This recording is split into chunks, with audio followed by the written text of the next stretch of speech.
جب شیطان نے سجدے سے منع کیا تو اللہ نے کیا پوچھا؟ کیوں سجدے سے منع کیا؟ کس وجہ سے سجدے سے منع کیا؟ ام کنت من العالین، کیا تو عالین جیسا ہو گیا؟ عالین سمجھے؟ یہی وہ افراد تھے جو نورانی حالت میں عرش خدا پہ رہتے تھے۔ اللہ نے فرمایا تو نے سجدے سے کیوں منع کیا؟ کیا تو عالین میں سے ہو گیا؟ عالین کی تفسیر کیا ہے؟ عالین کی تفسیر محمد، علی، فاطمہ، حسن، حسین، یعنی جو اپنے کو عالین جیسا سمجھے اللہ اسے شیطان بنا دیتا ہے۔ اب بھی نہیں پہنچی بات؟ خاموش بیٹھے رہ گئے آپ؟ جو خود کو عالین جیسا سمجھے اللہ اسے شیطان بنا دیتا ہے۔ اور کیسا شیطان؟ ہر زمانے کا شیطان اس شیطان پہ لعنت کرتا ہے۔ ہر زمانے کا شیطان اس شیطان پہ لعنت کرتا ہے۔ نمرود سے پوچھئے تو اچھا ہے کہ شیطان اچھا ہے؟ تو کیا کہے گا؟ میں اچھا ہوں، شیطان پہ لعنت۔ فرعون سے پوچھئے تو اچھا ہے کہ شیطان اچھا ہے؟ وہ یہی کہے گا میں اچھا ہوں، شیطان پہ لعنت۔ یزید سے پوچھئے تو اچھا ہے کہ شیطان اچھا ہے؟ وہ یہی کہے گا میں اچھا ہوں، شیطان پہ لعنت۔ یعنی اتنا بڑا شیطان کہ جس کے اوپر ہر زمانے کا شیطان لعنت کرتا ہے۔ یہ کون شیطان ہے؟ جو خود کو عالین جیسا سمجھا، جو خود کو عالین جیسا سمجھا۔ کون عالین؟ محمد، علی، فاطمہ، حسن، حسین جیسا سمجھنے والے پر ازل سے لے کے ابد تک سب کی لعنتیں ہیں۔ سوچو، جو خود کو عالین جیسا سمجھے جب اس پہ اتنی لعنت ہے، جو عالین کی زمین پہ قبضہ کر لے۔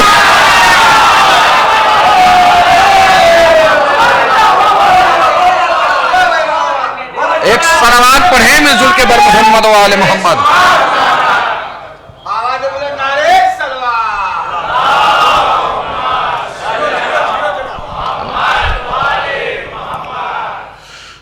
اور ایسا نہیں ہے، ازل سے آپ دیکھیے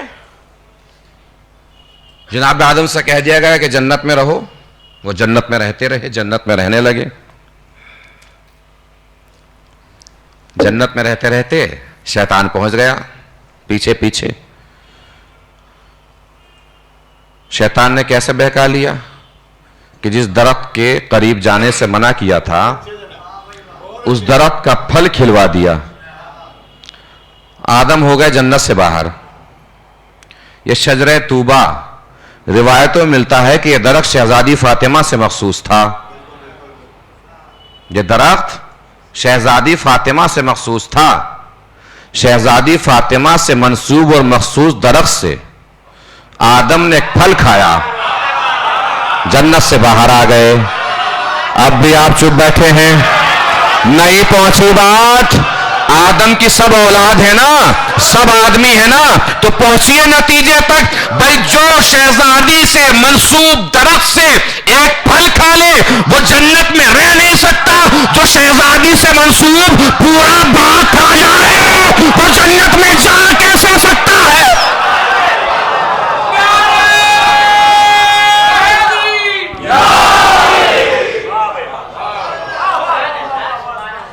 محسوس فرما رہے ہیں؟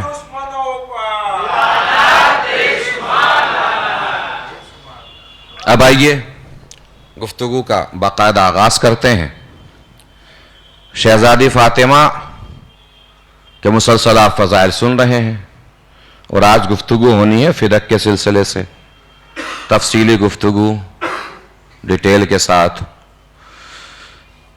شہزادی سلام اللہ علیہ رسول کی بیٹی ہیں، مولا علی کی زوجہ ہیں، امام حسن اور امام حسین کی ماں ہیں۔ یہ تو سب جانتے ہیں، میں صرف یہ بتانے تھوڑی آیا ہوں۔ میں یہ بتانا چاہتا ہوں کہ شہزادی صرف نبی کی بیٹی نہیں ہے، علی کی زوجہ نہیں ہے، حسن و حسین کی ماں نہیں ہے۔ دین کی ضرورت کو فاطمہ کہتے ہیں، دین کی ضرورت کو زہرا کہتے ہیں، دین کی ضرورت کو فاطمہ کہتے ہیں۔ شہزادی فاطمہ کا اگر آپ قرآنی حوالہ سمجھیں تو اس طریقے سے سمجھیے کہ جو درود رسول کے لیے ہے وہی درود بطول کے لیے ہے. کیا پڑھتے ہیں آپ درود میں؟ اللہم صلی علی محمد. درود محمد پر اور محمد کی اسی آل کی مرکز کو فاطمہ کہتے ہیں. جو درود رسول کے لیے ہے وہی درود بطول کے لیے ہے. اسی آل کی مرکز کو فاطمہ کہتے ہیں. اب صرف درود نہیں پڑھنا ہے. ان اللہ و ملائکتہ یصلون علی النبی یا ایھا الذین آمنوا صلوا علیہ وسلموا تسلیما. درود ہی نہیں پڑھنا ہے صرف، وسلموا تسلیما، ان کی بات کو بھی تسلیم کرنا ہے، سر خم کرنا ہے ان کی بات کے سامنے. اس کا مطلب جس پر درود پڑھا جائے اس کی بات مانی جاتی ہے، اس سے بحث نہیں کی جاتی. بلال سے اس کے کافر اور مشرک مالک نے پوچھ لیا کہ تمہارا رسول کہتا ہے کہ جنت ہے، دوزخ ہے، کوثر ہے، اللہ ہے، تو کبھی پوچھا نہیں کہ اللہ ہے تو دکھتا کیوں نہیں؟ بلال نے پلٹ کے فرمایا میں رسول کو مانتا ہوں، اور جس کو مانا جاتا ہے اس سے دلیلیں نہیں معلوم کی جاتی ہیں. جس کو مانا جاتا ہے اس سے بحث نہیں کی جاتی. اسی درود میں فاطمہ شامل ہے. رسول کو ہم نے مان لیا، جس طریقے سے رسول کو مانا اسی طریقے سے زہرا کو مانا. رسول کو مانا، رسول نے کہا اللہ ایک ہے، ہم نے مان لیا. زہرا نے کہا فدک میرا ہے، ہم نے مان لیا. بھائی جس کو مانا جاتا ہے اس سے بحث نہیں کی جاتی، جس کو مانا جاتا ہے اس سے دلیلیں نہیں پوچھی جاتی، جس کو مانا جاتا ہے اس سے گواہ نہیں مانگے جاتے. شہزادی نے فرما دیا فدک میرا ہے تو مطلب ہے، بات ختم ہو گئی. اب اس فدک کی تھوڑی سی تفصیلات ملاحظہ فرما لیجئے، تفصیل سن لیجئے. فدک یہ جناب نوح کے پوتے کا نام ہے. جناب نوح کے 3 فرزند سام، حام، یافس. بہت توجہ سے سنتے رہیے گا، سوشل میڈیا کا زمانہ ہے. فدک ایسی چیز ہے کہ ہر شہزادی سے محبت کرنے والا اور چاہنے والا موبائل کھول کے فدک کی ساری داستان سنتا ہے. تو واقعہ تو نہیں بدلا جا سکتا، جو واقعہ سنتے ہیں وہی واقعہ ہے. بس یہ ہے کہ مجلس سے یہ فائدہ ہوگا کہ جو چیز آپ 5 منٹ کی کلپ میں سنتے ہیں وہ 1 گھنٹے کی مجلس میں سنیں گے تو تھوڑا تفصیل سے بیان ہو جائے گا، ایک طریقے سے بیان ہو جائے گا. ابتدا سے لے کر انتہا تک سب کیفیتیں آپ تک پہنچ جائیں گی. کتنی ساری چیزیں اس کے اندر پیوست ہو سکتی ہیں اور آ سکتی ہیں. جناب نوح کے 3 بیٹے کون کون؟ سام، حام، یافس. ساری دنیا انہی تینوں کی نسل ہے، سام اور حام اور یافس کی. عربی جتنے ممالک ہیں وہ سب سام کی اولاد سے ہیں، سامیون نسل ہیں. انڈونیشیا، افریقہ، ہندوستان، یہ بھارتی اپ مہادیپ جو بھی ہے مکمل طریقے سے یہ سب سام کی اولاد میں سے ہیں، حام کی اولاد میں سے ہیں. سب حامیون نسل ہیں. عربی ممالک سام کی اولاد میں سے، یہ سارے ممالک حام کی اولاد میں سے. باقی بچی ہوئی دنیا یافس کی اولاد میں سے ہیں. افریقن کنٹری کے جتنے بھی افراد ہیں افریقن کنٹریز کے اور بھارتی اپ مہادیپ کے، وہ سب کس کے اولاد ہیں؟ حام کی اولاد میں سے ہیں. حام ہی کے ایک فرزند کا نام ہے فدک، یعنی جناب نوح کے بیٹے حام، حام کے بیٹے فدک. انہی کے نام پر اس علاقے کا نام پڑا ہے فدک. اس علاقے میں بہت سارے باغات تھے، چشمے، دریا، نہریں، بہت زرخیز یہ علاقہ تھا فدک کا. خیبر میں یہودیوں کی شکست ہوئی. یہودیوں نے اس علاقے میں رہ کر اسلام کے خلاف سازشیں کرنا شروع کی اور دوبارہ پلان تیار کرنے شروع کیے. حضور اکرم صلی اللہ علیہ وآلہ وسلم کو خبر ہوئی.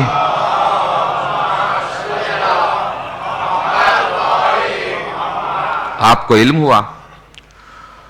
تو ایک اسلامک قاعدہ ہے کہ جو مال مسلمانوں کو، رسول کو مسلمانوں کی مدد سے ملے، اگر کوئی مال رسول کو مسلمانوں کی مدد سے ملتا ہے تو اس میں 80% حصہ مسلمانوں کا ہوتا ہے، 20% حصہ رسول کا ہوتا ہے.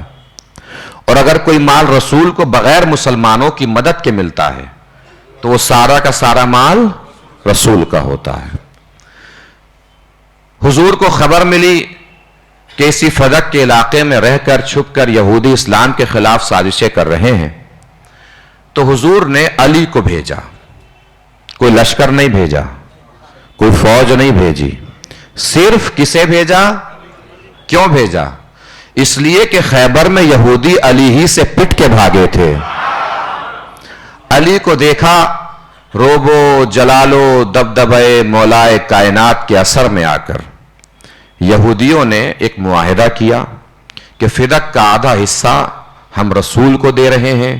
آج کے بعد بھی اگر اسلام کے خلاف سازشیں کرتے ہوئے پائے گئے تو جو آدھا حصہ بچا ہے وہ بھی رسول کا ہوگا. فدق کس کے پاس آ گیا؟ کس کے پاس آیا؟ رسول کے پاس آ گیا. تو فدق کس کا مال ہوا؟ مسلمانوں کے بدن کے پسینے کا ایک بھی قطرہ گرا نہیں گرا. تو فدق کس کا ہوا؟ رسول کا ہوا. سیدھا سیدھا قانونی اعتبار سے فدق کہاں پہنچ گیا؟ رسول کے پاس. رسول کو فدق ملا، فوراً جبرائیل نازل ہو گئے. وَآتِ ذِی الْقُرْبَىٰ حَقَّهُ، اے رسول اپنے قرابت داروں کو ان کا حق دے دیجئے. رسول کو پتا سب تھا کس کو کیا دینا ہے، پھر بھی پوچھ لیا جبرائیل کس کو کیا دوں؟ جبرائیل نے فرمایا کہ فدق فاطمہ کو دے دیجئے. فدق کس کے پاس آ گیا؟ کس کے پاس آ گیا؟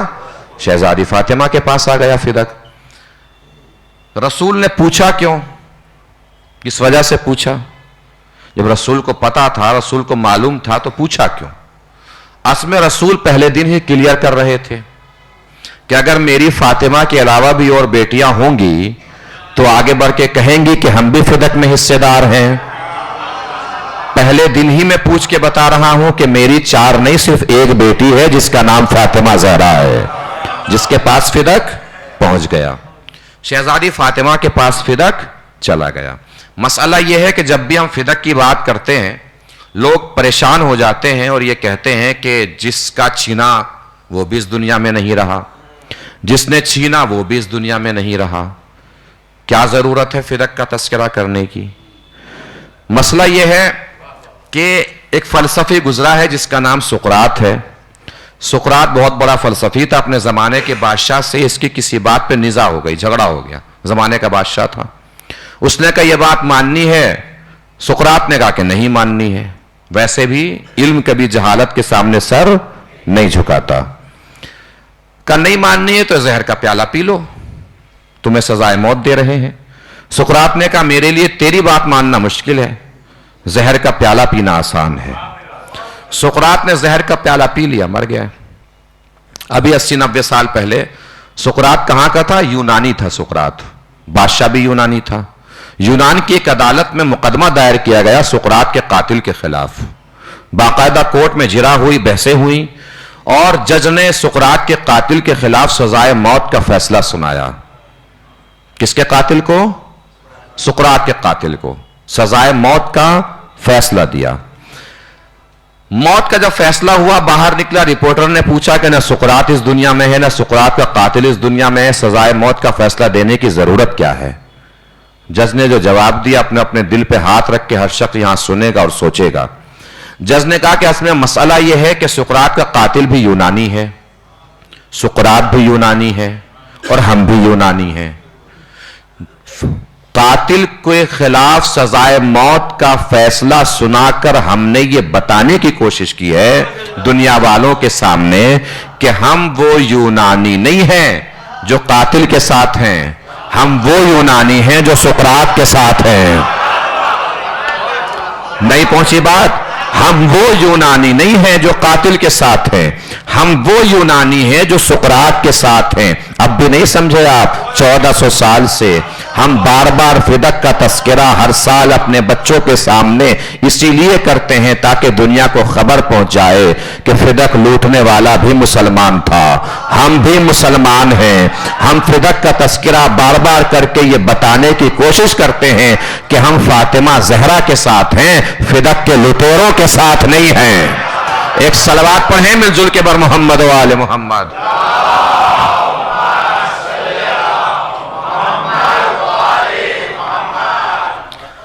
رسول کی زندگی تمام ہوئی 8 9 10 11 ہجری، یعنی 8 9 10 ہجری مکمل سال، 11 ہجری کے آغاز میں حضور کی وفات ہوئی.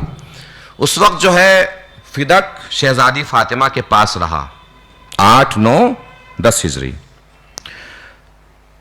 فدق کا جو بھی مال ہوتا تھا، اسباب ہوتا تھا، وہ غریبوں میں تقسیم کیا جاتا تھا، بیواؤں کی زندگی گزارنے میں خرچ ہوتا تھا، فقیر یتیموں کے لیے خرچ ہوتا تھا. فدق میں شہزادی سلام اللہ علیہا کے امال کام کرنے والے خادم ہی کام کیا کرتے تھے. رسول کی جیسے ہی آنکھ بند ہوئی، حاکم وقت نے سب سے پہلے تخت حکومت پر بیٹھتے ہی شہزادی سے فدق لے لیا، چھین لیا، اور شہزادی کے امال کو نکال کے باہر کر دیا. وہ امال شہزادی کے پاس آئے کہ ہمیں نکال کے باہر کر دیا گیا ہے. شہزادی نے ایک قافلہ سجایا. شہزادی نے یہ سوچا کہ ملے نہ ملے حق مانگنا ضرور چاہیے. ہاتھ آئے نہ آئے حق مانگنا ضرور چاہیے، تاکہ دنیا کو قیامت تک یہ پتا رہے کہ حقدار کون تھا. بھائی شہزادی گھر میں بیٹھ سکتی تھی، مگر شہزادی گھر سے باہر نکلی. خود مولا کائنات امام حسن، امام حسین اور جناب ام ایمن جو کنیز ہیں جناب عبداللہ کی، جناب عبداللہ کے بعد رسول اللہ کے پاس آئیں، اور رسول اللہ کے پاس بعد شہزادی فاطمہ کے پاس آئیں جناب ام ایمن. یہ قافلہ پہنچا دربار میں. آپ ایام اعظام میں خصوصاً سنتے رہتے ہوں گے، یا خود بھی سوچتے رہتے ہوں گے، یا کہتے رہتے ہوں گے، ایک دوسرے کو بتاتے رہتے ہوں گے، ایک دوسرے سے بات کرتے رہتے ہوں گے کہ اگر مولا حسین اب حضرت عباس سے کہہ دیتے کہ پانی لانا ہی ہے تو کسی میں ہمت ہوتی روکنے کی؟ پانی کیا، فرات کی پورا دریا اٹھا کے لے آتے مولا عباس. سوچتے ہیں؟ ایمانداری سے بتائیے، اگر شہزادی فاطمہ مولا علی سے کہہ دیتی کہ فدق لانا ہے،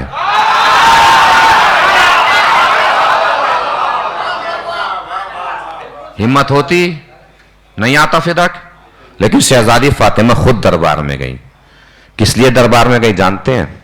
اس لیے کہ روایت میں آیا ہے کہ سب سے زیادہ رسول سے مشابہ تھی شہزادی فاطمہ.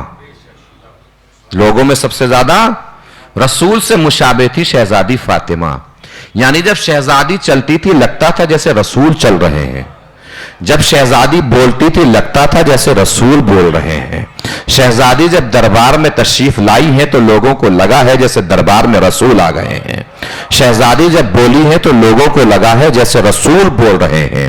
چونکہ سب سے زیادہ رسول سے شہزادی مشابہ تھی تو شہزادی خود دربار میں آئی تاکہ دنیا کو پتا چلے فاطمہ کا دشمن صرف فاطمہ کا دشمن نہیں ہے، رسول کا دشمن ہے. زہرا کا دشمن صرف زہرا کا دشمن نہیں ہے، مصطفیٰ کا دشمن ہے. سیدہ کا دشمن صرف سیدہ کا دشمن نہیں ہے، بلکہ رسول خدا کا دشمن ہے. دربار میں تشریف لائیں، دربار میں پہنچ گئی. 3 دعووں سے ثابت ہے کہ فدق فاطمہ کا ہے. پہلا دعویٰ ملکیت، قبضہ.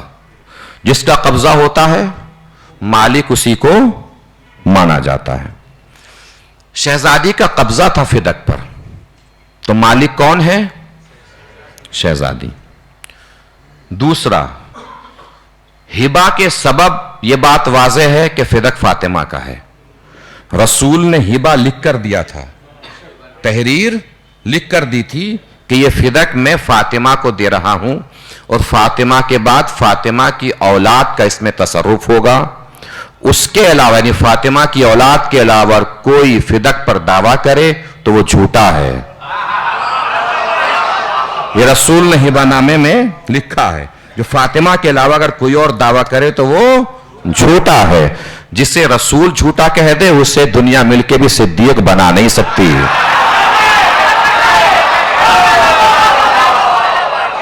جسے رسول ہی جھوٹا کہہ دے اسے ساری دنیا مل کر بھی صدیق بنا نہیں سکتی ہے. بہت آرام سے سکون سے بس سنتے چلے جائیے ایسے، انشاءاللہ بہت عظیم اور عجیب منزل تک لے کے جاؤں گا۔ شہزادی نے پہلا دعویٰ ملکیت کا کیا، قبضے کا کیا، قبضے کا دعویٰ کہ میرا قبضہ ہے، فدق میرا ہے۔ تو قبضہ کیسے ہے؟ آپ کا قبضہ کیوں ہے؟ شہزادی نے فرمایا چونکہ میرے بابا نے ہبہ نامہ لکھ کر دیا ہے، تحریر لکھ کر دی ہے۔ کہ تحریر دکھاؤ۔ شہزادی نے تحریر دکھائی، سامنے سے مانگے گئے تحریر پر گواہ، کہ گواہ پیش کرو کہ یہ تحریر تمہارے بابا ہی کی ہے۔ اب پہلے ہم گواہ کے سلسلے سے گفتگو کر لیتے ہیں، پھر بعد میں وراثت کا دعویٰ جب پیش کیا ہے تو وراثت کے اوپر گفتگو کریں گے، اور انشاءاللہ فدق پوری طریقے سے ہمارے بچوں کے ذہن میں اتر جائے گا۔ اسی لیے بہت سکون سے اور بہت آرام سے پڑھ رہا ہوں۔ ہبہ نامہ دیا ہے، تحریر دکھاؤ۔ تحریر دیکھی، کس بات پہ گواہ مانگے؟ کہ تحریر آپ ہی کے بابا کی ہے، اس بات پہ گواہ لاؤ۔ شہزادی نے پیش کیا مولا علی کو گواہ کے طور سے کہ علی گواہ ہیں، کہ یہ تو آپ کے شوہر ہیں، ان کی گواہی نہیں مانی جائے گی، یہ آپ کے شوہر ہیں، ان کی گواہی نہیں مانی جائے گی۔ بات ختم ہو گئی، ہم نے بھی سنا دی، آپ نے بھی سن لی۔ لیکن علی کی گواہی نہ ماننا، سوچئے کتنا بڑا ستم ہے۔ توجہ، یہ جو آج علی کی گواہی نہیں مان رہے ہیں، یہ علی کون ہے؟ یہ علی ایک ایسا تنہا گواہ ہے جو اللہ کی توحید کا بھی گواہ ہے، رسول کی رسالت کا بھی گواہ ہے۔ اس نے اللہ کی توحید کی بھی گواہی دی ہے، رسول کی رسالت کی بھی گواہی دی ہے۔ اللہ نے اپنی توحید پر گواہ بنایا ہے علی کو۔ توجہ، اللہ نے اپنی توحید پر گواہ بنایا ہے علی کو، رسول نے اپنی رسالت پہ گواہ بنایا ہے علی کو۔ قرآن کی آیت ہے نا، قُلْ كَفَى بِاللَّهِ شَهِيدًا بَيْنِي وَبَيْنَكُمْ وَمَنْ عِنْدَهُ عِلْمُ الْكِتَابِ۔ اے رسول ان سے کہہ دیجئے کہ میری رسالت کی گواہی کے لیے اللہ کافی ہے، اور وہ کافی ہے جس کے پاس کل کتاب کا علم ہے۔ وہ کل کتاب کا علم کس کے پاس ہے؟ علی کے پاس ہے۔ یعنی علی اللہ کی توحید کا بھی گواہ رہا ہے، رسول کی رسالت کا بھی گواہ رہا ہے۔ اللہ نے بھی علی کی گواہی مانی۔ توجہ عزیزو، اللہ نے بھی علی کی گواہی مانی، رسول نے بھی علی کی گواہی مانی، اور انہوں نے علی کی گواہی ماننے سے انکار کر دیا۔ اس کا مطلب کیا ہوا؟ انہوں نے خود کو اللہ سے بھی بڑا سمجھا، نبی سے بھی بڑا سمجھا، اور جو خود کو اللہ سے بڑا سمجھے، نبی سے بڑا سمجھے، وہ اللہ کا دشمن۔ اب بھی چپ بیٹھے ہیں آپ؟ شہزادی دربار میں اپنے دشمن کو پہچانوانے نہیں آئی تھی، خدا کے دشمن کو پہچانوانے آئی ہے۔ ایک صلوات پڑھیں مل جل کے بر محمد و آل محمد۔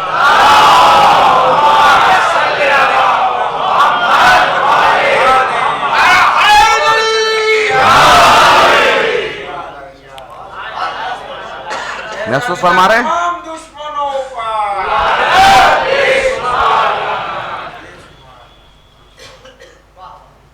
علی کو نہیں مانتے؟ کہا ٹھیک ہے، یہ حسن و حسین گواہ ہیں۔ انہوں نے کہا یہ تو بچے ہیں، یہ تو بچے ہیں، بچوں کی گواہی نہیں مانی جائے گی، یہ قرآن کی مخالفت ہے۔ اس لیے کہ قرآن میں مریم کی عصمت کی گواہی عیسیٰ نے دی ہے، مریم کی عصمت کی گواہی عیسیٰ نے دی ہے۔ کوئی کہہ سکتا ہے عیسیٰ تو معصوم ہے، تو آگے بڑھیے، یوسف کی بھی عصمت کی گواہی بچے نے جھولے سے دی ہے، وہ تو معصوم نہیں تھے۔ اس کا مطلب قرآن نے بچوں کی گواہی مانی ہے۔ یہ سب چھوڑیے، حسن و حسین میدان مباہلہ میں آئے تھے رسالت کی گواہی دینے، قرآن اور خدا نے ان کی گواہی کو مانا ہے، رسالت کی گواہ کے طور سے حسن حسین کی گواہی کو مانا ہے. تو فدق پہ جب گواہ بن کے آئے ہیں تو میدان مباہلہ میں جو ان کی عمر ہوگی اس سے بڑے ہیں کہ چھوٹے؟ بھائی میدان مباہلہ میں تو اس وقت سے چھوٹے ہیں. تو جب چھوٹی عمر کے تھے تب اللہ نے گواہی مانی. اب بڑی عمر کے ہو گئے تو آپ نے گواہی ماننے سے انکار کر دیا. جبکہ مریم کی عصمت کی گواہی جب عیسیٰ نے دی تھی تو عیسائیوں نے مان لیا تھا. اس وقت عیسائی تو نہیں تھے, عیسائی تو جناب عیسیٰ کے بعد آئیں گے. یہودیوں نے مان لیا تھا. اس وقت تو سارے یہودی تھے نا. بھائی جناب عیسیٰ جب بولے تو یہودی پلٹ کے چلے گئے. اچھا یہ بھی ایک بات ہے, جناب مریم جب چلی ہیں اور جناب مریم نے فرمایا ہے پروردگار اب میں کیا کروں, یہ لوگ کچھ نہ کچھ بولیں گے, میں بچے کو لے کے جا رہی ہوں, بچے کو آغوش میں اٹھا کے لے کے جا رہی ہوں. تو پروردگار عالم نے فرمایا کہ تم کچھ مت بولنا, تم چپ رہنا, تم خاموش رہنا, تم چپ رہنا, تم خاموش رہنا. مریم اپنے زمانے کی بطول ہیں, اپنے زمانے کی صدیقہ ہیں. یعنی اللہ نے سنت بنا دی ہے کہ جب بھی صدیقہ کے مقابلے پہ کوئی بولے تو نہ صدیقہ کلام کا جواب دیتی ہے نہ سلام کا جواب دیتی ہے. جب بھی صدیقہ کے کوئی مخالفت میں بولے تو نہ صدیقہ کلام کا جواب دے گی نہ صدیقہ سلام کا جواب دے گی. عیسیٰ بولے, گواہی کو مان لیا. حسن حسین بولے, انہوں نے گواہ ماننے سے انکار کر دیا. کہا ٹھیک ہے حسن حسین کی گواہی نہیں مان رہے ہو تو یہ ام ایمن گواہ ہیں. اب جاگے گا عزیزوں, یہاں سے لے کے آخری فرد تک ام ایمن گواہ ہیں. حاکم صاحب نے پوچھا ام ایمن سے کہ آپ گواہ ہیں کہ تحریر رسول کی ہے؟ کہ میں تو بعد میں بتاؤں گی, پہلے آپ بتائیے کہ آپ نے رسول سے حدیث سنی ہے کہ ام ایمن جنتی عورت ہے؟ آپ نے رسول سے حدیث سنی ہے کہ ام ایمن جنتی عورت ہے؟ کہ ہاں سنی ہے حدیث کہ ام ایمن جنتی عورت ہے. کہ میں جنتی عورت گواہی دیتی ہوں کہ تحریر رسول کی ہے. آپ نے توجہ ہی نہیں فرمائی. شہزادی کی ذہانت فراست کو لاکھوں اور کروڑوں سلام کیجئے. شہزادی جو قافلہ لے کے گئی ہے سارا جنتیوں کا قافلہ ہے. شہزادی جو قافلہ لے کر گئی ہیں سارا قافلہ جنتیوں کا ہے. ام ایمن اہل جنت, خود خاتون جنت, علی قسیم النار والجنت, حسن و حسین سردار جوانان جنت, سارا جنتیوں کا قافلہ ہے. شہزادی دربار میں جنتیوں کا قافلہ لا کے دنیا کو بتا رہی تھی محشر کے میدان میں تو فیصلہ بعد میں ہوگا, جنتی کون جہنمی کون دربار میں فیصلہ کیے دے رہی ہو. جنت والے کون ہیں, جہنم والے کون ہیں.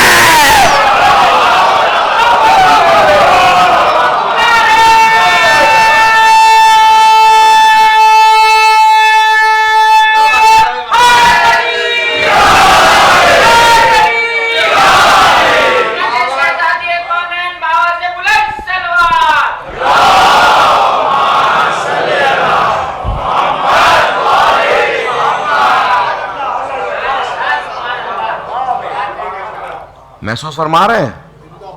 یہ تو بعد میں فیصلہ ہوگا محشر کے میدان میں. ہم خاتون جنت ہیں, شوہر قسیم النار والجنت ہے, بچے سردار جوانان جنت ہیں. ہم یہی فیصلہ کیے دے رہے ہیں جنت والے کون ہیں, جہنم والے کون ہیں, بہشت والے کون ہیں, دوزخ والے کون ہیں. گواہی ام ایمن کی بھی رد کر دی گئی کہ یا تو 4 ہوں, مرد ہو تو 2 ہوں, یا ساتھ میں اور ایک مرد ہو اور ایک عورت ہو. گواہی تینوں رد کر دی گئی. شہزادی نے فرمایا ٹھیک ہے, نہیں مانتے ہبا تو مجھے یہ بتاؤ. اب یہ جملے ہیں شہزادی کے. شہزادی نے خطاب کیا حاکم وقت کی طرف. تیور دیکھیے شہزادی کے. حاکم وقت کو خطاب کرتے ہوئے فرمایا یبن ابی قحافہ، اے ابو قحافہ کے بیٹے، اے ابو قحافہ کے بیٹے۔ دربار میں شہزادی کھڑی ہیں، فرما رہی ہے او ابو قحافہ کے بیٹے۔ تیور دیکھ رہے ہیں شہزادی کے؟ یہ تو جناب زینب کے بارے میں آپ سنتے ہیں نا، دربار کوفہ و شام میں جو دربار کو ہلایا ہے، زینب کے پاس لہجہ تو علی کا تھا مگر تیور زہرا کے تھے۔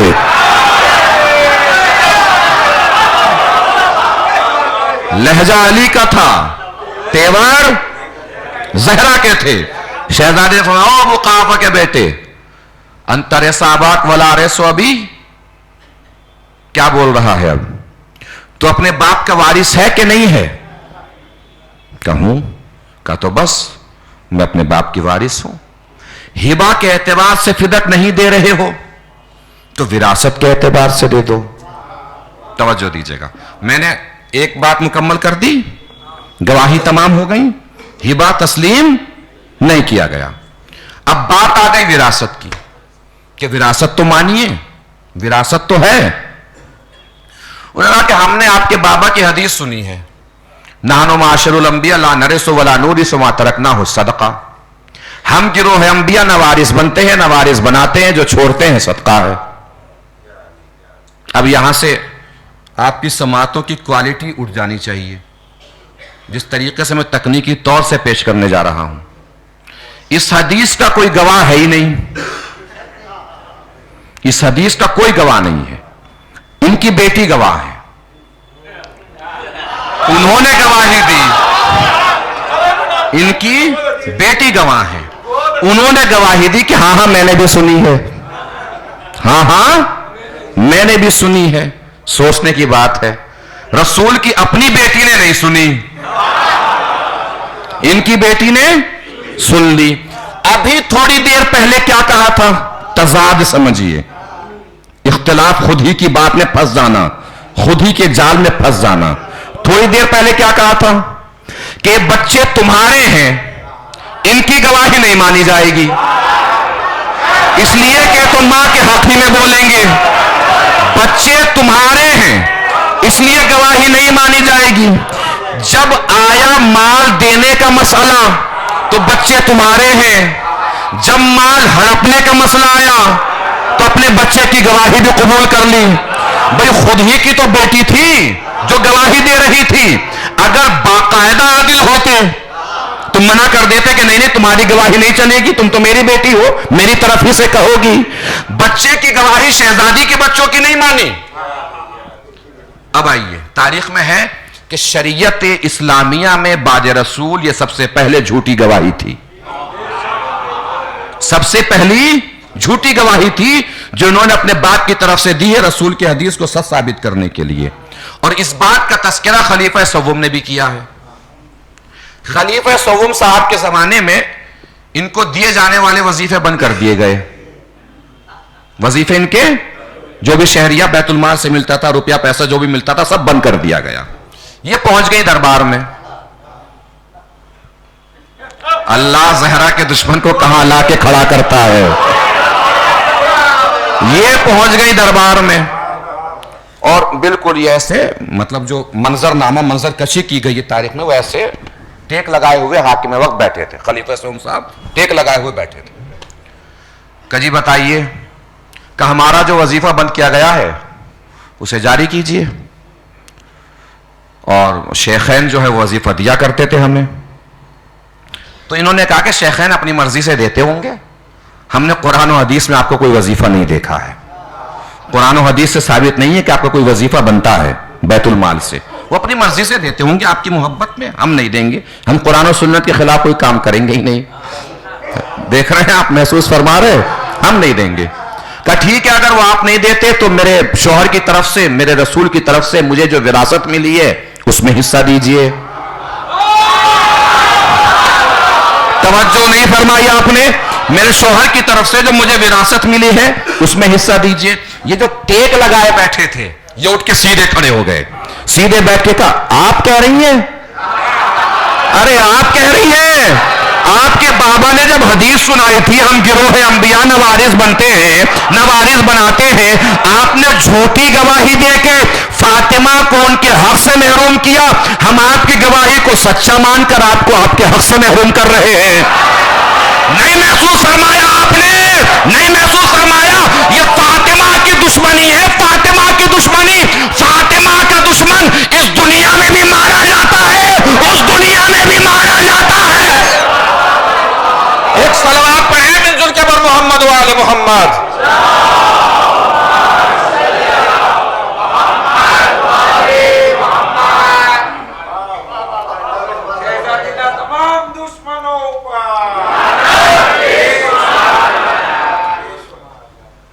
تو کیا سنائی حدیث؟ ہم گروہ انبیاء نوارث بنتے ہیں، نوارث بناتے ہیں. اب میں آپ کو ایک تکنیکی بات سناتا ہوں. توجہ ہے سب کی؟ بڑی توجہات سے آپ لوگ سن رہے ہیں، بڑے پیشن اور صبر کے ساتھ ماشاءاللہ. لیکن جملے کی کیفیت پہنچے تو بتائیے گا. جو لوگ اندر بیٹھے ہیں وہ تو بیٹھیے اندر ماشاءاللہ، جو لوگ باہر بیٹھے ہیں وہ بھی اپنے آپ کو اندر سمجھیں. جو کرسی پہ ادھر ادھر سب بیٹھے ہیں، ہر جگہ سے ہر شخص بتا دے کہ میں نے کیا بات کہی ہے اور کیا بات آپ تک پہنچی ہے. اب اس حدیث کے اعتبار سے حاکم صاحب کی بات کا تضاد دیکھیے. حدیث پڑھیے. کیا سنائی حدیث؟ ہم گروہ انبیاء نوارث بنتے ہیں، نوارث. اس کا مطلب رسول جو بھی چھوڑ کے جائیں گے اس کا کوئی وارث نہیں ہوگا. رسول جو بھی چھوڑ کے جائیں گے وہ بیت المال میں جمع ہو جائے گی، عام مسلمان اس کے وارث ہو جائیں گے، عام مسلمانوں تک بات پہنچ جائے گی، عام مسلمانوں تک مال پہنچ جائے گا. کوئی تنہا وارث رسول کے مال کا نہیں ہوگا. تو رسول صرف فدق چھوڑ کے تھوڑے گئے ہیں. اللہ جانے کون پہنچا کون رہ گیا. بات پہنچے تو بتائیے گا. بھائی رسول صرف فدق چھوڑ کے تھوڑے گئے ہیں، رسول تو زمین بھی چھوڑ کے گئے ہیں، مکان بھی چھوڑ کے گئے ہیں، رسول تو اپنا حجرہ بھی چھوڑ کے گئے ہیں. بھائی اگر حدیث صحیح ہے ہم گروہ انبیاء نوارث بنتے ہیں، نوارث بناتے ہیں، تو اپنی سنائی ہوئی حدیث پہ عمل کرتے ہوئے کم سے کم رسول کے حجرے ہی خالی کرانے چاہیے تھے. اور کسی سے خالی کراتے نہ کراتے اپنی بیٹی سے تو پہلے کرا دیتے اور اپنے گھر میں بلا کے بٹھا لیتے.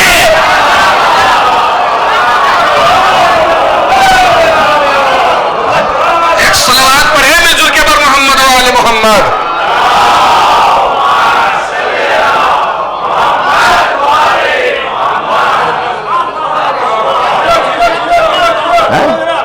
جب وارث ہوتے نہیں ہیں تو کسی بھی چیز کے وارث نہیں ہوتے ہیں. بلا کے جو ہے وہ بٹھا لینا چاہیے تھا. کم گروہ انبیاء نوارث بنتے ہیں، نوارث بناتے ہیں، جو چھوڑتے ہیں صدقہ ہوتی ہے. شہزادی فاطمہ نے اس پر جرا فرمائی کہ معاذ اللہ ابھی تو میرے بابا کا کفن بھی میلا نہیں ہوا ہے اور تم میرے بابا پر بہتان باندھ رہے ہو. میرے بابا اسلام کی مخالفت کریں گے، قرآن کی مخالفت کریں گے، جبکہ قرآن میں ہے وَوَرِثَ سُلَيْمَانُ داؤد، سلیمان داؤد کے وارث ہوئے. 4 آیتیں شہزادی نے پیش فرمائی. جناب زکریا کی وراثت والی آیت پیش فرمائی، عام وراثت والی آیت پیش فرمائی، سلیمان کی وراثت والی آیت پیش فرمائی. فرما کے فرمایا سلیمان بھی نبی ہیں، داؤد بھی نبی ہیں. اس کا مطلب یہ ہے کہ نبی وارث بنتا بھی ہے، نبی وارث بناتا بھی ہے. وارث بنتا بھی ہے نبی اور نبی وارث بناتا بھی ہے. شہزادی کی جرا تمام ہو گئی. کتنی باتیں میں نے بتا دی آپ کو؟ ہبہ نامے کی گواہی کی باتیں بتا دی اور وراثت کی باتیں بتا دی. پوری بات سب تک پہنچ گئی. اب یہ دیکھیے آپ، اس میں 2 دعوے ہیں. ایک یہ دعویٰ کر رہا ہے کہ فدق میرا ہے، ایک یہ دعویٰ کر رہا ہے کہ فدق آپ کا نہیں ہے. تو دونوں مخالف ہوئے نا، دونوں مخالف ہو گئے. فیصلہ کسی تیسرے کو کرنا چاہیے. یہ اکیلا مقدمہ ایسا ہے جس میں جو مخالف تھا وہی منصف تھا. بھائی تیسرے کو فیصلہ کرنا چاہیے نا. اس میں جو مخالف ہے وہی منصف بن کے بیٹھا ہے. گواہ کس سے مانگ رہے ہیں؟ شہزادی فاطمہ سے. کون گواہ مانگ رہے ہیں؟ حاکم وقت گواہ مانگ رہے ہیں. اب ان دونوں کا فرق محسوس فرمائیے کیا ہے. کیا کوئی شہزادی فاطمہ سے گواہ مانگ سکتا ہے؟ کوئی چھوڑیے، یہ مانگ سکتے ہیں گواہ جو صاحب مانگ رہے ہیں. قرآن میں ایک آیت ہے جسے آیت تطہیر کہتے ہیں. آیت تطہیر کی دو تفسیریں ہیں، ایک ہماری والی، ایک ادھر والی. سب کو اپنی اپنی تفسیر کرنے کا حق ہے، کوئی مسئلہ نہیں ہے، کوئی مخالفت نہیں ہے، کوئی دشمنی نہیں ہے.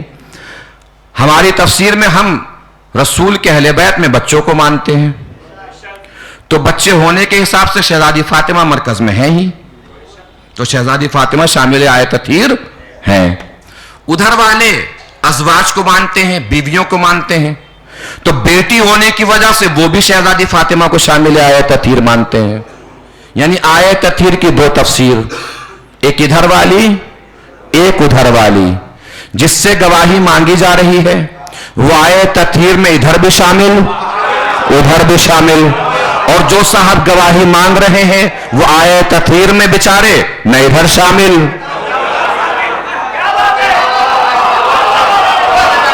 نہ ادھر شامل نہ ادھر شامل. کس سے گواہی مانگی جا رہی ہے؟ شہزادی فاطمہ سے گواہی مانگی جا رہی ہے. کیا کسی کو حق پہنچتا ہے کہ وہ شہزادی فاطمہ سے گواہی مانگے؟ توجہ عزیز، اٹھائیے گا ذہنوں کو، بیدار کیجئے گا دماغوں کو. کیا کسی کا حق ہے کہ وہ شہزادی فاطمہ سے گواہی مانگے؟ میں کوئی بات پڑھوں، مولانا مجھ سے کہے کہ بات کہاں لکھی ہے، میں کہوں فلاں کتاب میں لکھی ہے. یہ کتاب دیکھنے لگے، میں پوچھوں کیا دیکھ رہے ہیں؟ کہ دیکھ رہا ہوں کہاں لکھی ہے. کتاب معتبر ہے کہ غیر معتبر ہے، صحیح ہے کہ صحیح نہیں ہے، جھوٹی ہے کہ سچی ہے. میں کہوں گا چھوڑیے کتاب، فلاں حدیث میں بھی لکھی ہے. یہ حدیث کے آگے پیچھے دیکھنا شروع کرے. میں نے کہا کیا دیکھ رہے ہیں؟ کہ دیکھ رہا ہوں کہ حدیث صحیح ہے صحیح نہیں ہے. میں نے کہا چھوڑیے حدیث، قرآن کی فلاں آیت میں بھی یہ بات لکھی ہے. توجہ عزیزوں، قرآن کی فلاں آیت میں بھی یہ بات لکھی ہے. اب یہ آیت دیکھنے لگے. میں نے کہا کیا دیکھ رہے ہیں؟ کہ دیکھ رہا ہوں آیت صحیح ہے یا غلط. اللہ جانے کون پہنچا کون رہ گیا. اب میں ان سے کیا کہوں گا؟ ابھی تک تو بات ٹھیک تھی قبلہ، لیکن جیسے ہی آپ نے کہا کہ آیت صحیح ہے یا غلط، آپ دار اسلام سے باہر کافر ہو گئے. اس لیے کہ قرآن کی آیت میں نہیں سوچ سکتے کہ صحیح ہے یا غلط. نہیں، توجہ فرمائی. شہزادی سے گواہی مانگنا ایسا ہے جیسے کسی نے آیت تطہیر سے گواہی مانگ لی. شہزادی سے گواہی مانگنا ایسا ہے جیسے کسی نے آیت تطہیر سے گواہی مانگ لی. معاذ اللہ، ثم معاذ اللہ، ثم معاذ اللہ. اگر شہزادی فاطمہ غلط ہے تو آیت تطہیر غلط ہے، آیت تطہیر غلط ہے تو قرآن مجید غلط ہے، قرآن مجید غلط ہے تو معاذ اللہ رسول اکرم غلط ہے، معاذ اللہ رسول اکرم غلط ہے تو جبرائیل غلط، جبرائیل غلط تو لوح محفوظ غلط، لوح محفوظ غلط تو خدا غلط. اگر فاطمہ سچی تو آیت تطہیر سچی، آیت تطہیر سچی تو قرآن مجید سچا، قرآن مجید سچا تو رسول اکرم سچے، رسول اکرم سچے تو جبرائیل سچے، جبرائیل سچے، لوح محفوظ سچا، لوح محفوظ سچا تو خدا سچا. پوری طاقت سے شہزادی زہرا کے اوپر سلام کیجئے کہ شہزادی دربار میں خود کو سچا نہیں خدا کو سچا منوانے آئے تھے.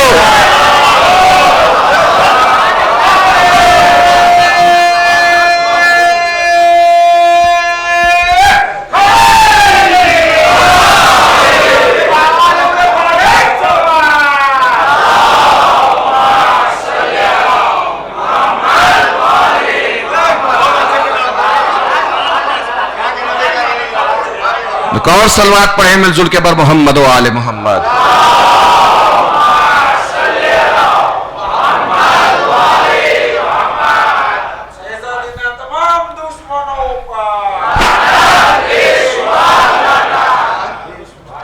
محسوس فرما رہے ہیں؟ خود کو نہیں، خدا کو سچا منوانے آئی تھی شہزادی. اور ایک اور ٹیکنیکل پوائنٹ سن لیجئے.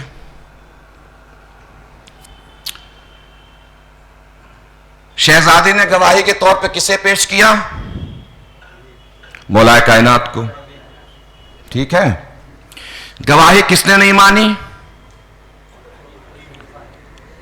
کون سے خلیفہ تھے یہ؟ پہلے تھے. ستم یہ ہوا کہ جس نے گواہی نہیں مانی اور جھوٹا کہا ہے. ایسا نہیں کہ گواہی نہیں مانی ہے صرف، بلکہ جھوٹا کہا ہے. اور میں پوری طالب علمانہ ضمانت کے ساتھ عرض کر رہا ہوں، یہ مولا علی سے بغض اور حسد کوئی آج کا تھوڑی ہے، 1400 سال پرانا ہے. پوری طالب علمانہ ضمانت کے ساتھ اپنی آنکھوں سے پڑھ کر عرض کر رہا ہوں، انہوں نے صرف جھوٹا نہیں کہا، معاذ اللہ ثم معاذ اللہ علی کو مکار کہا ہے. مولا کائنات کا تمام دشمنوں پر، تمام دشمنوں پر، تمام دشمنوں پر. توجہ دیجیے گا عزیزو، جنہوں نے جھوٹا کہا وہ کون سے خلیفہ؟ پہلے. توجہ عزیزو، جنہوں نے جھٹلائی گواہی وہ کون سے خلیفہ؟ پہلے خلیفہ. تاریخی بات ہے، کوئی تبرہ والا مسئلہ نہیں ہے. جنہوں نے جھوٹا کہا ہے وہ پہلے خلیفہ. ستم یہ ہوا تاریخ کا کہ جنہوں نے جھوٹا مانے وہ پہلے. جس کو جھوٹا مانا گیا مسلمانوں نے اسے چوتھا بنا دیا. پہنچی ہی نہیں بات. جس نے جھوٹا مانا وہ پہلا، جس کو جھوٹا مانا گیا مسلمانوں نے اسے چوتھا بنا دیا. دنیا ہم سے کہتی ہے سارے صحابیوں کو مانو، سب کو مانو، سب کی مانو، سب کو مانو، سب کی مانو، سب کو مانو، سب کی مانو. میں جوانوں اگر کوئی آپ سے کہے نا سب کو مانا کرو، سب کی مانا کرو، تو پلٹ کے اس سے کہہ دیجیے گا پہلے فدق میں بتا پہلے کی مانو کہ چوتھے کی مانو.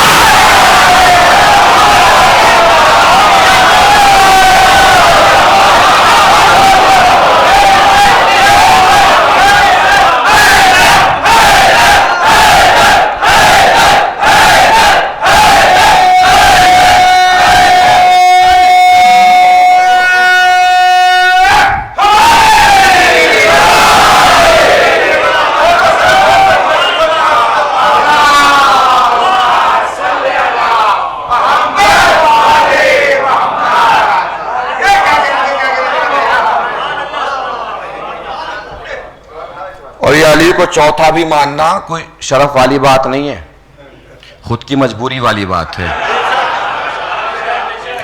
یہ میں ابھی پیچھے خمسہ پڑھ کے گیا تھا جمال پور میں، اس میں پڑھ چکا ہوں یہ بات، مگر دوبارہ دہرائے دیتا ہوں آپ کی سماعتوں کی بلندیاں دیکھ کر. اور ذکر اہل بیت ہے، چاہے جتنی بار پڑھا جائے، سننا ایسے ہی چاہیے جیسے پہلی بار سن رہے ہیں. یہ مجبوری والی بات ہے. علی کو جو چوتھا بنایا گیا ہے یہ مجبوری والا مسئلہ ہے، یہ کوئی اختیاری مسئلہ نہیں ہے کہ خوشی میں بنا دیا ہے، مجبوری والا مسئلہ ہے. اصلی گھی ملتا ہے شہروں میں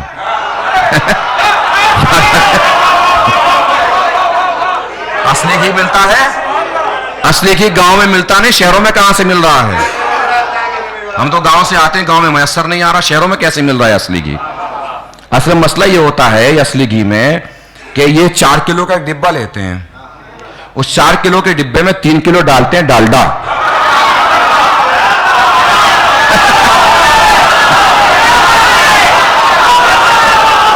3 کلو ڈالتے ہیں ڈالڈا، 1 کلو اوپر سے ڈالتے ہیں اصلی گھی. آپ ان سے کہیں اصلی گھی دکھاؤ، وہ ڈبے کا ڈھکن کھولیں گے اور آپ کو سنگھا دیں گے، چونکہ اوپر ہی اصلی گھی ہے. یہ اوپر ہی اصلی گھی ہے اور آپ کو اصلی گھی کی خوشبو آئے گی، آپ سوچو گے اصلی گھی کا ڈبہ ہے. اب ایمانداری سے بتائیے انہوں نے جو اصلی گھی ڈالا ہے وہ اختیار میں ڈالا ہے، خوشی میں، مجبوری میں ڈالا ہے نا؟ کیوں ڈالا ہے اصلی گھی؟ جملے کی کیفیت سمجھیے گا. انہوں نے اصلی گھی کی محبت میں نہیں ڈالا ہے، اپنے 3 کلو ڈالڈاؤں کو بیچنے کے لیے ڈالا ہے.